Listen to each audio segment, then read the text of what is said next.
안녕하세요. 김현우 기사입니다. 우리 이번 시간에는 실무 파트, 외화자산 등 평가차손익 조정명세서 진행해 보도록 할 거고요. 페이지는 402페이지입니다. 자, 외화자산 등의 평가차손익과 관련한 이제 조정은 뭐냐면 우리가 외환차손, 외환차익 그리고 외화환산손익에 대해서 조정명세서를 작성하는 것을 의미하게 되는데요. 우리 세법에서는 외화채권 채무의 외환차손익, 외환차익, 외환차손 이거는 입금과 송금으로 인정을 해주게 됩니다. 왜냐하면 실현손익에 해당이 되기 때문에 외환차익, 외환차손은 우리가 이것을 이제 세무조정이 발생하지 않고요. 외화자산과 부채에 대해서 외화자산과 부채에 대한 평가손익이 있죠. 즉 환산손익의 경우에는 외화환산손익에 대해서는 우리가 지금 보시면 원칙적으로는 거래일의 환율을 적용하는 것, 즉 원가법을 적용하는 것이 원칙입니다. 근데 예외적으로 내가 마감일의 환율을 적용하겠다, 시가법을 선택하게 되면 그때는 우리가 마감일의 환율로 외화환산손익을 우리가 인정받을 수가 있게 됩니다. 자, 그래서 거래일의 환율의 경우에는 취득일 또는 계약일의 매매기준율, 재정환율을 적용하는 것이고 환산손익을 인식하지 않는 방법이에요. 반면에 마감일, 종료일의 환율의 경우에는 환산손익을 인식하고 이거를 세법상 인정해주는 그런 방법에 해당이 됩니다.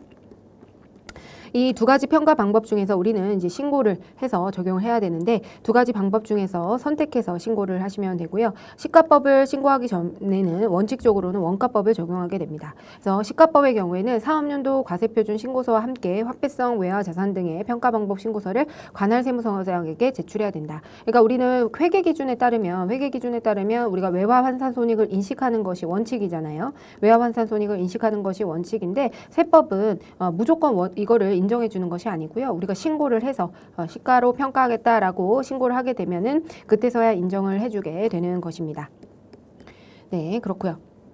그래서 우리 문제에서는요. 어쨌든 이 외화자산 등 평가차손익 조정명세서는 이 외화환산손익을 하기로, 즉 시가법을 선택하는 것으로 마감일의 환율로 우리가 적용을 하는 것으로 선택한 경우의 케이스가 나와야 이 조정명세서를 작성할 수 있기 때문에 우리가 사업연도 과세표준 신고서와 함께 이 화폐성 외화자산 등에 대한 평가 방법 신고서를 세무서장에게 제출했다. 이런 문구가 등장을 하게 됩니다.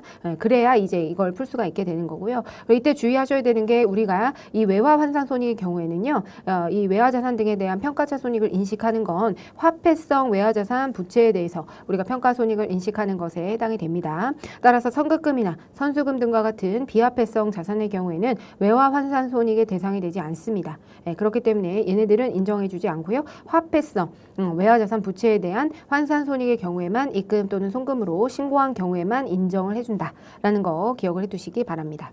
요 밑에 내용은 교재에 없고요. 제가 이제 기재한 내용이고요. 그래서 외화자산 등과 관련한 평가손익 조정명세서를 우리가 작성하는 걸 보여드릴 텐데, 자, 지금 보시면 이제 장부가액에다가 우리가 금액을 기재를 해주셔야 되거든요. 근데 장부가액에다가는 해당 사업연도 이전에 발생을 해서 해당 사업연도로 2월 된 경우에는 우리가 직전 사업연도 종료일 현재 세법상 신고 방법에 의한 평가 시 적용한 환율을 입력을 하도록 되어 있습니다. 즉, 이 장부가액에는 회사가 해당 사업연도 단기 중에 발생하고 단기 중에 우리가 해당 계정 과목이 등장을 하게 되면 그때는 거래일의 환율로 적용을 하게 되고, 이 장부가액이라고 하는 게 만약에 사업연도 이전에 발생을 해서 2월 된 전기 2월 잔액에 해당이 된다면 그때는 직접 우리가 세법상 신고 방법에 의해서 평가시 적용한 환율을 기재해 줘야 된다. 요게 조금 포인트인데요. 이따가 우리 문제 풀면서 한번 보여드리도록 하겠습니다. 네, 그러면 자 한번 같이 입력을 해보고 이 내용들은 우리가 문제 풀어보고 여러분들 복습하실 때 한번 읽어보시면 다 이해가 되실 거예요. 자, 페이지는요 우리 403페이지고요 실무 파트입니다. 그래서 1번 자 서부상사부터 진행해 보도록 하겠습니다. 자, 스마트폰 부품을 생산하는 중소기업이고 당해 사업연도 2020년이다. 그랬을 때 외화자산 등에 대한 평가차손익 조정명세서를 작성하시오. 이렇게 나왔고요. 세무조정은 반드시 자산과 부채별로 각각 작성을 해라. 이렇게 나와 있네요.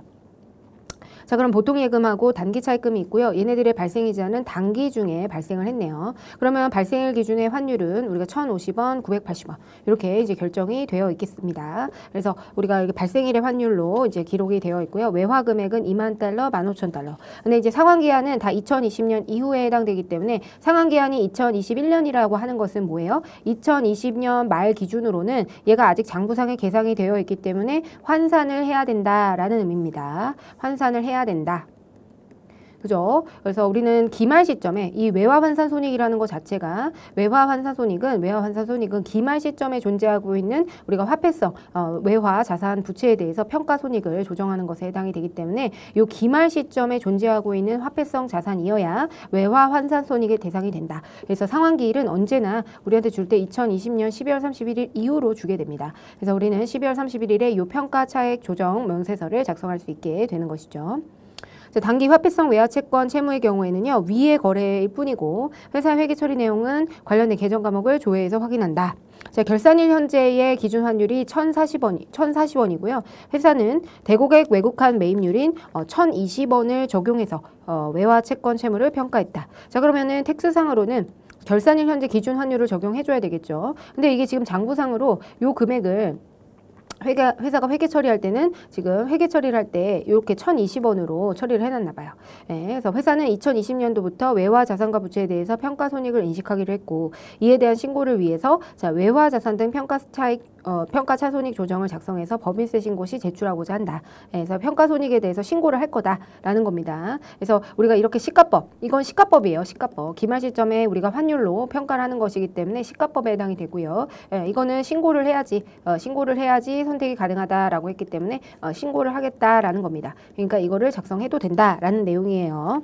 원가법이 아니다라는 거죠. 자, 그렇게 되면 한번 입력을 해보도록 하겠습니다. 자, 그러면 외화자산 이제 평가 서부상사로 가가지고 서부상사로 가보겠습니다. 자, 지금 보시면요. 일단 외화 자산과 관련한 평가 차손익 조정 명세서를 불러오시면 되겠습니다. 자, 외화 종류에는요. 외화 종류 지금 요 을지를 작성하고 나서 우리가 환율 조정차 대등 갑질 이렇게 요거 작성하고 중간에 있는 통화선도 수합 환변동 보험의 평가는 굉장히 어려워요. 그래서 우리가 볼 일 없고요. 자, 요 을지와 환율 조정차 대등 갑질 요 두 가지를 보시면 되겠습니다.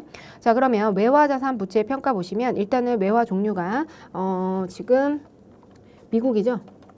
US 달러니까 US 달러고 그다음에 지금 외화 금액이 어떻게 되어 있나요? 자, 자산의 경우에는 외화 자산 보통 예금. 자, 외화 보통 예금과 단기 차입금이 있었기 때문에 외화 자산의 경우에는요. 2만 달러네요. 2만 달러에 해당이 되고요. 지금 이 적용 환율은요. 적용 환율은 지금 얼마로 계산되어 있죠? 자, 이 지금 아까 장부 금액에 기재해야 되는 적용 환율은요. 지금 보시면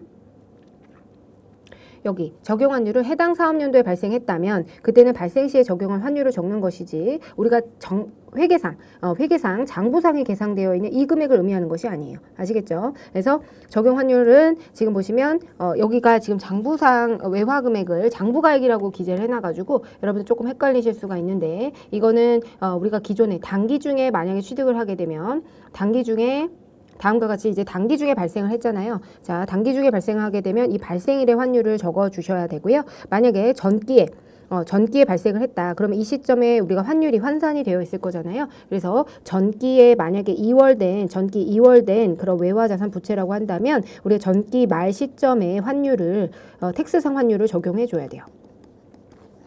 네, 그거 기억해 두시고요. 자, 그럼 적용 환율 한번 보도록 하겠습니다. 발생일의 환율을 여기다 기재해 줘야 되겠죠? 그래서 1,050원인데 우리는 지금 얼마로 적용해 줘야 돼요?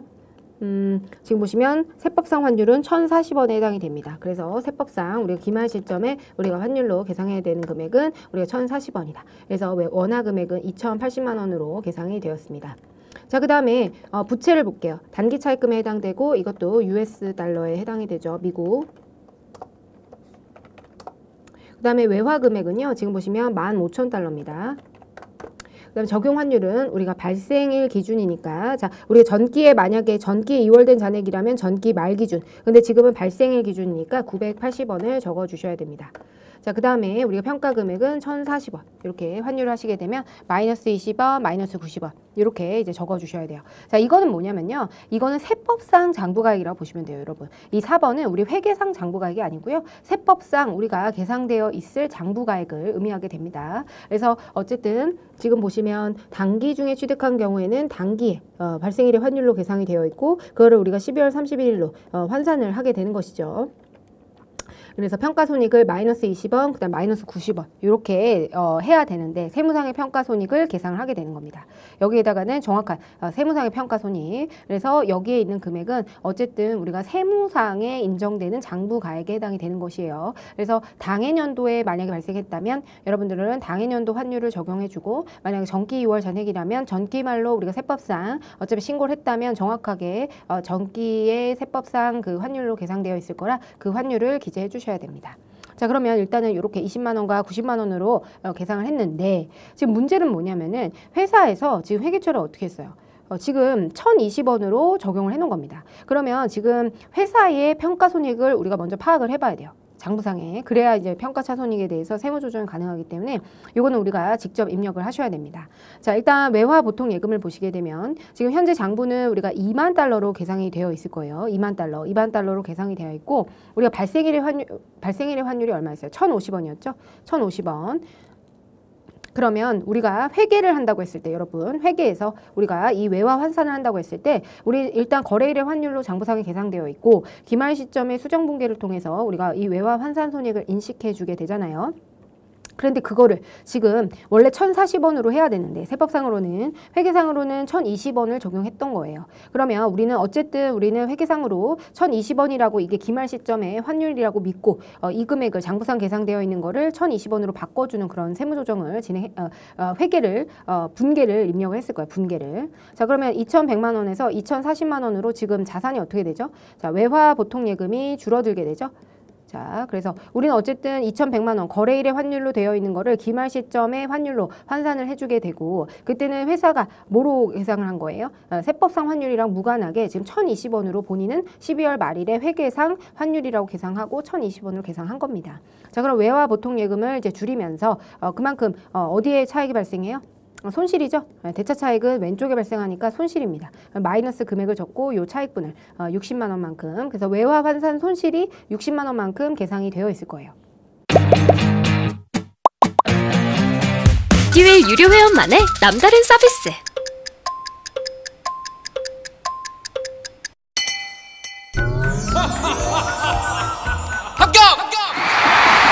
합격하고 돈도 받는 혜택.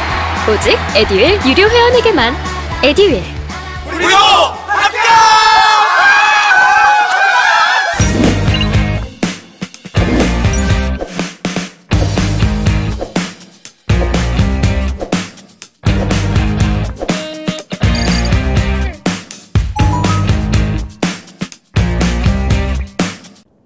그죠? 근데 지금 세무상 평가손익이 얼마로 나왔어요? 세무상 지금 평가손익은 지금 우리가 이 서식을 통해서 결정을 해보니까 지금 세무상 평가손익은 보시면 자산은 마이너스 20만 원이었죠? 자, 마이너스 20만 원. 그렇기 때문에 자, 마이너스 20만 원으로 계상이 되어 있어요. 지금 손실을 과대 계상한 것에 해당이 되죠? 네, 그렇기 때문에 우리는 어떻게 해줘야 돼요? 그러니까 우리는 회사는 외화 환산 손실을 60만 원으로 계상을 한 거죠. 장부상에. 그런데 세법상으로는 손실이 얼마가 인식돼야 돼요? 외화 환산 손실이 20만 원. 외화 보통 예금을 줄여줘야 되겠죠. 이렇게 인식이 돼야 되는데 지금 40만 원만큼 과대 계상이 된 겁니다. 그럼 손실을 줄여줘야 되니까 송금불사님 외화 보통 예금도 늘려줘야 되겠죠. 외화 보통 예금. 그래서 손실을 이제 40만 원만큼 송금불사님 유보가 되겠죠. 네, 그래서 외화 환산 평가손익, 외화자산 평가손익 이렇게 적으시면 될 것 같고요. 적용은. 자, 그럼 차익금을 볼게요. 자, 그러면 이제 회계상에 어떻게 계상을 해놨는지 한번 볼게요. 자, 15,000달러에 해당되고요. 지금 보시면 거래일의 환율이 980원이기 때문에 거래일의 환율과 우리는 이거를 기말 시점의 환율이라고 믿고 계상을 한 거예요. 그래서 980원과 1,020원의 차익에 해당되는 게 60만 원에 해당이 되는데 이것도 지금 우리는 어쨌든 여기 거래일의 환율로 계상한 금액에서 기말 시점 환율로 바꿔줘야 되기 때문에 지금 차익금을 늘려줬죠. 네, 그러면 자, 외화 차익금. 이 늘어나는 거예요. 외화 차익금이 늘어나니까 우리가 대차 차익은 외화 환산 손실이 발생이 됩니다. 그래서 60만 원, 차익금 60만 원 이렇게 장부상에 계상을 해놨고요. 지금 세법상 계상해보니까 우리가 이 서식에 따라 작성해보니까 지금 90만 원으로 계상이 되어야 되겠죠. 그러면 자, 우리가 외화 환산 손실이 얼마로 계상돼야 돼요? 90만 원만큼 차익금은 차입금도 이제 90만 원만큼 이렇게 계상이 돼야 되는데 우린 60만 원만 계상을 했죠. 그러면 송금을 더 늘려줘야 되겠네요. 자, 송금 얘는 40만 원이었고 송금 산입 지금 30만 원 마이너스 유보가 되겠네요. 네, 이렇게 해서 우리가 조정을 산출을 해주셔야 됩니다. 그래서 좀 어려우실 수 있어요. 아시겠죠? 그래서 우리는 회계로 지금 여기 작성되는 건요. 여기 서식에 작성되는 거는 세법상 환산을 하는 겁니다. 그래서 이 장부가액도 세법상으로 계상되어 있을 장부금액. 그죠? 그래서 세법상으로 계상되어 있을 장부금액하고 그다음 평가금액을 비교하는 것이고 우리는 회계상으로 계상되어 있는 장부금액하고 우리 회계상의 평가한 환율 그 금액의 차액분을 이렇게 조정을 하게 된다. 자, 그래서 우리 세무상 평가 손익을 구하는데 세무상 평가 손익은 여기서 구하고요. 회계상 평가 손익을 별도로 구해서 그 금액의 차액분을 조정을 해주는 그런 절차. 세무상 평가 손익과 회계상 평가 손익이 만약에 일치한다면 세무 조정은 발생하지 않아요. 그렇죠? 자, 그렇게 보시면 되겠고요. 자, 이렇게 우리가 이제 계상을 하고 나면 마이너스 20만 원, 마이너스 90만 원인데 우리가 환율을 지금 우리가 계상해 보니까 장부상에는 마이너스 60만 원, 마이너스 60만 원이었다는 거예요. 그럼 세무상 평가손익과 차익이 나기 때문에 그거에 대해서 세무 조정을 우리가 진행을 해줘야 되겠죠. 어쨌든 이 두 개의 순액을 더하게 되면 자산과 부채의 평가손익 순액은 110만 원이 되고 그 금액이 여기에 반영이 되는 겁니다. 그러면 회사에 우리가 계상했던 화폐성 외화자산 부채 평가손익과 관련해서 우리가 계상했던 회사 손익은 얼마예요?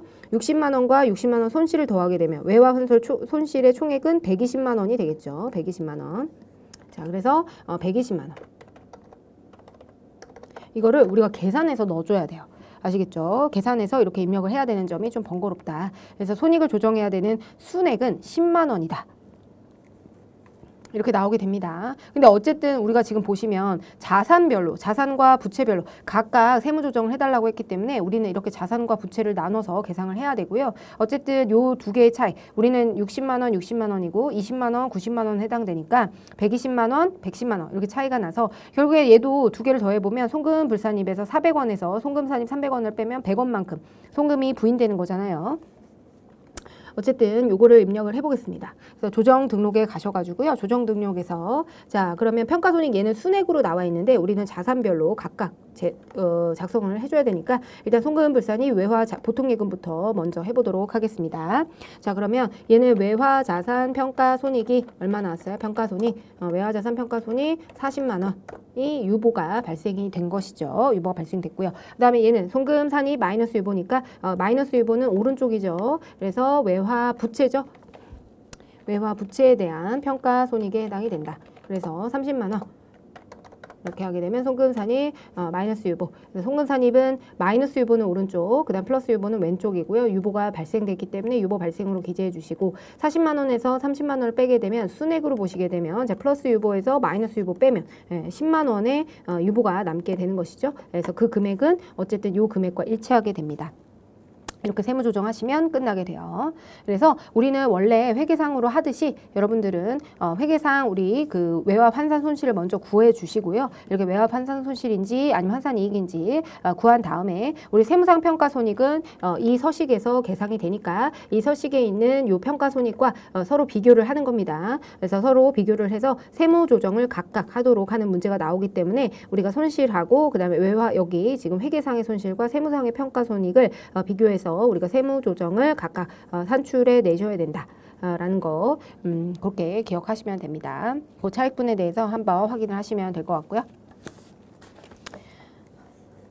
자, 그 다음 볼게요. 자, 두 번째는 주식회사 동부정자고요. 이제 컴퓨터를 생산하고 있고 외화자산 등에 대한 평가 차손익 조정 명세서 세무조정은 반드시 자산과 부채별로 각각 작성을 해라. 그래서 지금 보시면 단기대여금, 선급금, 단기차입금 이렇게 나와 있는데요. 자, 지금 보시면 선급금의 경우에는 우리가 지금 하는 거는 기본적인 게 화폐성 외화자산 부채입니다. 외화자산 부채. 자, 화폐성 외화자산 부채를 이제 구분하는 거는 여러분들이 화폐냐 아니면 비화폐성이냐 이걸 구분하셔야 되는데 일단 비화폐성의 가장 대표적인 게 이제 선급금, 선수금이에요.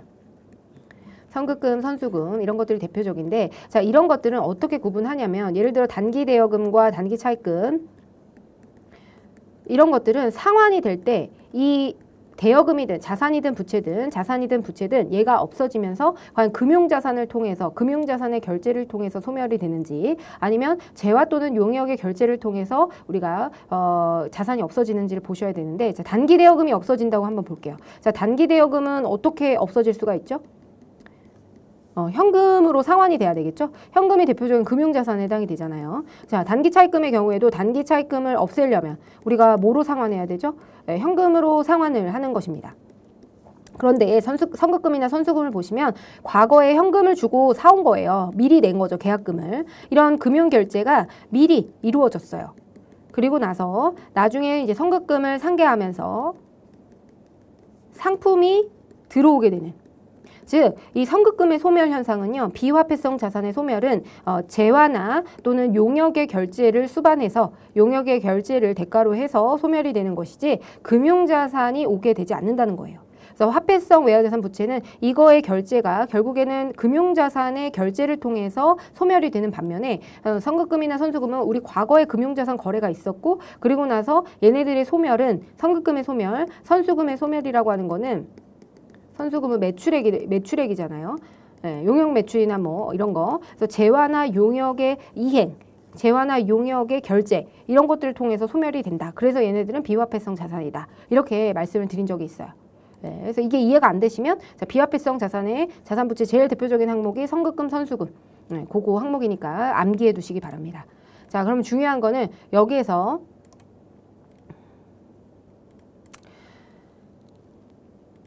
자, 이제 중요한 건 선급금의 경우에는요. 선급금의 경우에는 우리가 외화자산, 이 평가손익을 계상해야 되는 외화자산 등 평가차손익 조정 명세서를 작성해야 되는 대상 자체가 안 되는 거예요. 우리는 화폐성 자산이나 아니면 통화선도, 수합 이런 것들에 대해서 평가차손익 조정 명세서를 작성하는 거거든요. 근데 얘는 화폐성 자산이 아니기 때문에 비화폐성 자산에 해당이 돼요. 네, 그래서 우리는 고려할 필요도 없는 것입니다. 자, 그러면 단기 대여금하고 단기 차입금 이 두 가지를 이제 고려를 해줘야 되겠죠. 자, 지금 보시면 위의 계정 과목 중에서 화폐성, 외화 채권, 채무는 위의 거래뿐인 것으로 가정하고 회사의 회계 처리는 전표 입력 내용을 조회해서 확인한다. 결산일 현재 기준 환율은 1,000원인데 회사가 자꾸 잘못해요. 시중은행 환율이 1,020원을 적용해서 외화 채권 채무를 평가했다. 이렇게 되면 세무조정이 발생할 수밖에 없거든요. 근데 우리 세법상으로는 이 기말 시점의 환율은 이 금액인데 우리가 회계상으로는 이렇게 계상을 해놓은 겁니다. 자, 그렇고요. 자, 얘 단기 대여금은 전기 2월에 해당이 되죠. 그러니까 아마 요 금액으로 계상이 되어 있을 텐데 지금 한번 볼게요. 회사는 직전년도 2019년도부터 외화 자산과 부채에 대한 평가 손익을 인식하기로 했고 화폐성 외화 자산 평가 방법 신고서도 제대로 제출했네요. 네. 직전년도에는 기준 환율로 외화 채권과 채무를 평가해서 세무 조정이 발생하지 않았다. 자, 그럼 장부가에게는 우리 회계상 장부가에게는 뭐로 계상이 되어 있을까요? 얘는 1,030원으로 계상이 되어 있겠죠. 왜냐면 직전년도 기준 환율로 적절하게 우리가 세무조정이 발생하지 않았고 직전년도 기준 환율로 제대로 평가를 했다고 했기 때문에 자, 우리 전기 2월은 직전년도 기준 환율 제대로 회계 처리했다면 직전년도 기준 환율로 계상이 되어 있는 것입니다. 근데 단기 차입금의 경우에는 2020년 5월 30일에 이제 950원으로 발생했네요. 자, 그럼 우리는 세법상 평가액을 먼저 구하고요. 세법상 평가액을 구한 다음에 그 다음에 이제 우리가 장부상 회사가 처리한 장부상이라고 하면 헷갈릴 것 같아요. 자, 회사가 계상한 평가손익을 구해볼 수 있도록 하겠습니다. 자, 그래서 25,000달러와 20,000달러 이렇게 두 가지로 나뉘게 됩니다. 자, 그러면 나가보고요.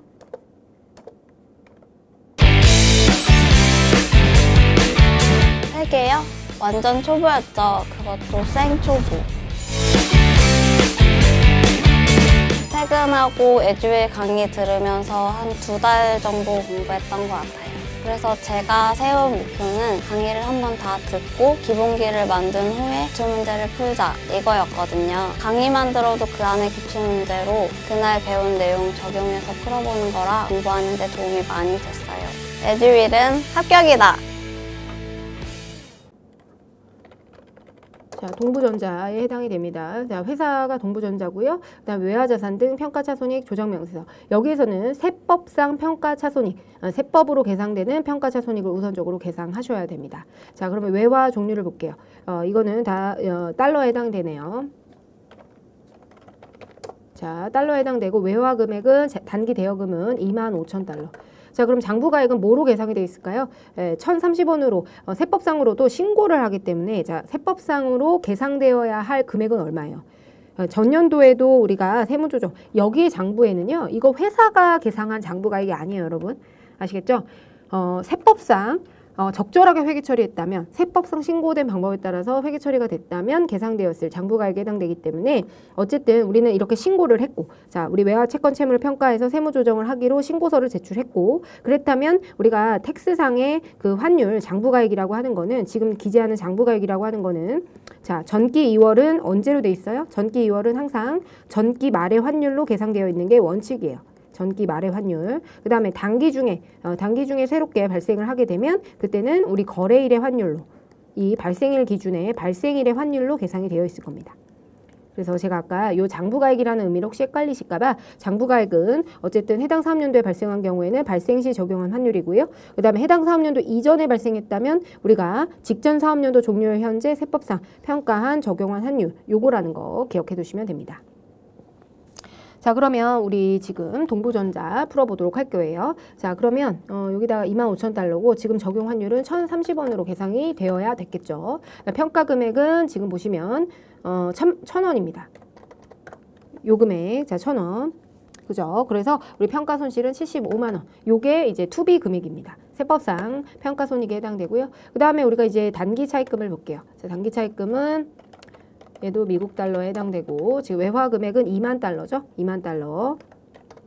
2만 달러. 그다음 장부 금액은 지금 거래일의 발생일 기준의 환율이겠죠. 단기 중에 발생했다면 발생일의 환율로 이렇게 적용을 하시게 되고요. 적용 환율은 1,000원.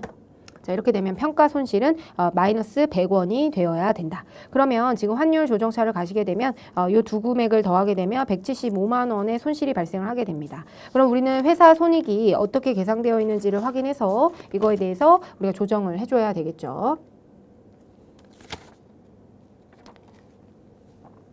자 그러면 여기 보시면 우리가 단기 대여금의 경우에는 25,000달러죠. 25,000달러인데 자 현재는 일단은 우리가 전기 말 환율로 제대로 이제 계상을 했다고 했잖아요.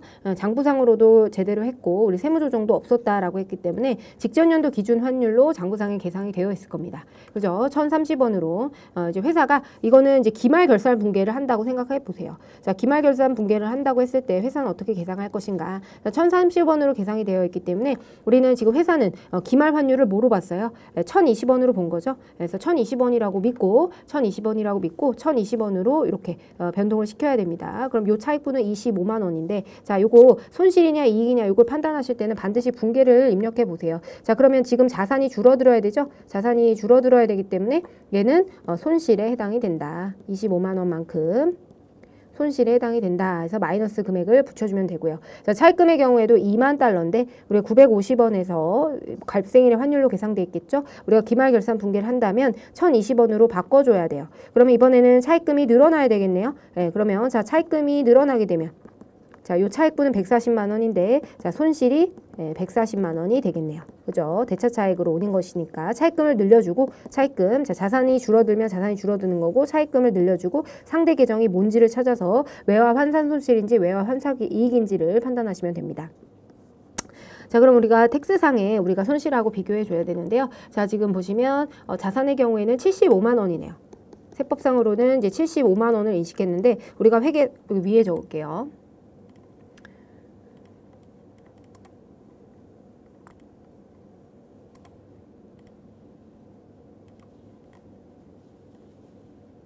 위에다가 적겠습니다. 여기 보시면 우리가 세법상으로는 이제 75만 원에 해당이 돼요.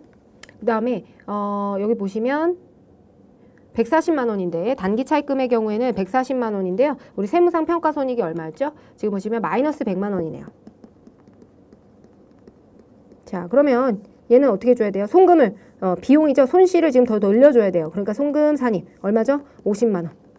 50만 원만큼 송금을 더 늘려줘야 되니까 송금 산입 50만 원, 송금 산입이니까 마이너스 유보가 되겠고요. 그러면 소득금액 조정 합계표 오른쪽이겠네요. 자, 그 다음에 얘는 송금을 줄여줘야 되죠? 그럼 송금 불산입 얼마만큼? 40만 원 유보. 네, 그래서 얘는 왼쪽에 오겠어요.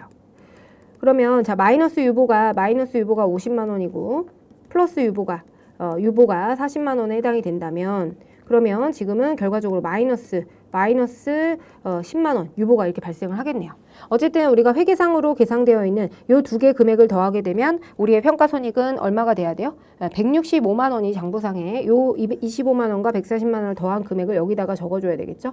여기에다가 165만 원, 마이너스 165만 원. 그렇게 되면 뭐 손익 조정 금액은 마이너스 10만 원만큼 송금 산입이 더 많아요. 자, 송금 산입이 더 많죠? 송금 불산입보다 송금 산입, 송금 불산입. 송금 산입에서 송금 불산입 빼면 송금 산입 10만 원만 남게 되니까 송금이 더 많게 되는 것입니다. 그래서 마이너스 10만 원 해서 우리가 조정을 등록을 하시면 되겠고요.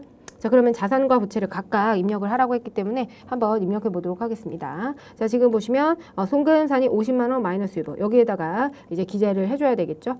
그래서 외화 자산이죠. 이번에는 여기가 위에는 외화 자산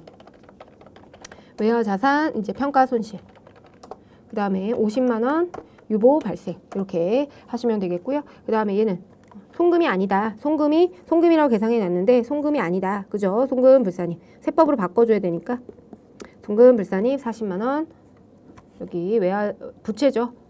외화 부채와 관련한 평가 손실에 해당이 되고요. 송금 불산입 40만 원 유보 발생 이렇게 처리해 주시면 되겠습니다. 송금 산입, 송금 불산입 이렇게 해서 발생이 됐고요. 외화 자산 평가 손실과 외화 부채 평가 손실 이렇게 입력이 되는 거를 여러분들 확인하실 수 있겠죠. 그래서 요거를 이제 입력하실 때는 이건 세법상 평가액을 정확한 평가액을 구하는 절차이고 우리는 이제 회계상 기말결산 분계를 한다고 해서 장부상에 어떻게 계상을 해놨을지 먼저 구해 주시고 그 다음에 이 두 가지 금액을 세법상 손실은 여기서 나오는 것이죠. 그래서 여기 나와 있는 평가손익하고 우리가 장부상에 계상되어 있는 금액하고 비교를 해서 우리가 조정을 하게 된다. 그리고 그 금액은 회사계상 손익금액을 여기다 기재해서 손익조정 총액을 이렇게 기재까지 해주셔야 마무리가 됩니다. 자, 그 다음 볼게요. 자, 주식회사 한국산업이 전자부품을 생산하고 제조, 도매업을 영위하는 중소기업이고요. 당해 사업연도는 2020년이다. 외화자산 등 평가차손익 조정명세서 작성하고 세무조정이 있다면 소득금액 조정 합계표에 반영하시오. 이렇게 나왔네요. 자, 그럼 일단은 회사를 바꿔놓겠습니다. 한국산업에 해당이 되고요. 자, 한국산업은 다음과 같은데 자, 외상매출금하고 외상매입금이 있습니다. 자, 그러면 외상 매출금, 외상 매입금 이렇게 두 가지가 있는데요. 자, 외화 금액은 45,000달러, 15,000달러. 자, 발생시 환율이 이렇게 계상돼 있네요. 최초 발생일 환율은 2020년 9월 30일이고 1,150원. 그다음에 얘는 2019년 전기 2월 잔액이네요. 회사가 보유하고 있는 거는 모두 미국 달러고 결산일, 매매 기준율 환율은 달러당 1,020원이다. 그러면 우리가 세법상 기말 시점에 평가되어야 되는 금액은 평가 환율은 1,020원이 되겠네요. 자, 외화자산 부채의 경우에는 발생 이후 변동이 없었고 전기 세무조정은 법인세법상 적절하게 실시했고 전기말 매매 기준율은 1,180원이었다. 지금 얘는 세무조정으로 원래는 어떻게 돼 있어야 돼요? 세법상으로는 지금 보시면 외화자산 부채에 대해서 기말의 기준 환율로 평가하는 방법을 신고했대요. 그러면 2019년 말 기준으로는 이 외상매입금에 대해서 평가액을 얼마로 1,180원으로 평가가 되어 있었어야 되죠. 네, 그런데 지금 보시면 세무조정은 자산과 부채별로 각각 수행하기로 하고요. 제대로 했다라면 그리고 근데 회사는 매년 외화 자산과 부채에 대해서 기말평가에 대한 회계 처리를 하지 않았다. 자, 그러면 우리가 세법상 금액으로는 1,180원으로 되어 있어야 되는데 지금 회계는 어떻게 해놓은 거예요? 네, 발생 시의 환율인 1,150원으로 계상이 되었겠죠? 그러면 이거에 대한 세무조정이 아마 발생을 했을 거예요. 그죠? 그래서 1,150원인데 1,180원으로 계상을 해야 되기 때문에 그러면 한번 볼까요? 요거를 순서를 바꿔서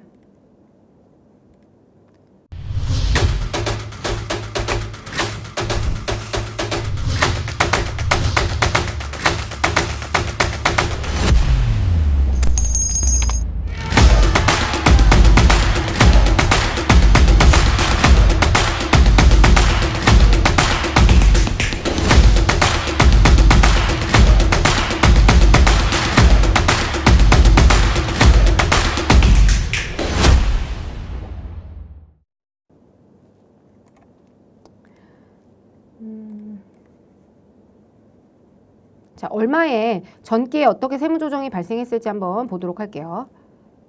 일단 전기의 세무 조정을 보시게 되면 자 원래는 지금 현재는 어떻게 되어 있을게요? 2019년도에는 발생일의 환율인 1,150원으로 계상이 되어 있었겠죠? 몇 달러죠? 15,000달러잖아요. 근데 우리가 원래는 세법상으로는 얼마가 돼야 돼요? 이건 장부상에 이렇게 계상을 해놓은 거죠. 장부상 아예 평가손익 자체를 인식 안 해놓은 거예요. 근데 세법상으로는 어떻게 해야 돼요? 세법상 평가손익을 어떻게 계상했어야 되죠? 자 1,180원에 지금 15,000달러를 계상을 했어야 됩니다. 그러면 자 30원만큼 30원에 15,000달러니까 45만 원만큼 이제 차액이 발생하는데 플러스냐 마이너스냐를 평가해야 되는데 지금 보시면 외상매입금이 늘어나죠? 자 외상매입금이 늘어나기 때문에 외상매입금, 외화 환산 손실이 되겠네요. 손실 45만 원이 계상이 되어 있어야 돼요. 근데 지금 회사는 우리가 자 장부상에는 아무런 평가손익 계상이 안 돼 있고 세법상으로는 어떻게 되죠? 지금 마이너스 45만 원만큼의 외화 환산 손실이 인식이 돼야 되네요. 그러면 세무조정이 작년에는 송금 산입 45만 원 마이너스 유보 이렇게 계상이 되어 있었을 겁니다. 아시겠죠? 자, 이 상태에서 일단 전기의 세무조정이에요. 전기의 세무조정은 이렇게 되어 있구나. 이렇게 판단하시고 자 넘어가도록 문제를 한번 풀어볼게요. 자 그러면 외화자산 등 평가 차손익 조정 명세서에서요. 일단 외화 금액을 일단 입력을 해주셔야 되겠죠. 자 그럼 외화 금액이 자산의 경우에는요. 45,000달러. 그다음 이 장부가액은 자 발생 시의 환율이죠. 1,050원. 자 그다음 평가 금액은 1,020원이죠. 그러니까 여기에 기재하는 금액은 어쨌든 우리가 세법상 되어야 되는 금액으로 적어주셔야 되는 거예요. 그래서 장부상 회계상으로 어떻게 우리가 회계 처리했는지와 상관없어요. 외화 금액은 지금 15,000달러죠. 네, 15,000달러. 그리고 여기에 적용해야 되는 환율은 지금 보시면 우리가 전기 이전이기 때문에 뭐죠? 1,180원으로 계상이 되어 있어야 되는 거죠. 이건 세법상으로 어쨌든 세법상의 적용 환율입니다. 세법상으로 그래서 전기 이전이면 우리 전기 말 환율, 단기에 발생했다면 발생일의 환율을 기재한다. 그러고 나서 평가 금액을 1,020원으로 이제 기재를 해주시면 됩니다. 그러면 우리가 평가 손익이 자산에서는 마이너스 135만 원, 그다음 부채에서는 240만 원 이렇게 계상을 해야 되는 것이죠. 자 그러면 이렇게 되어 있는데. 자 이렇게 되어 있어요. 자 그러면 우리 장부상에 계상되어 있는 금액을 한번 구해보도록 할게요. 자 우리가 일단 외화 자산의 경우에는요.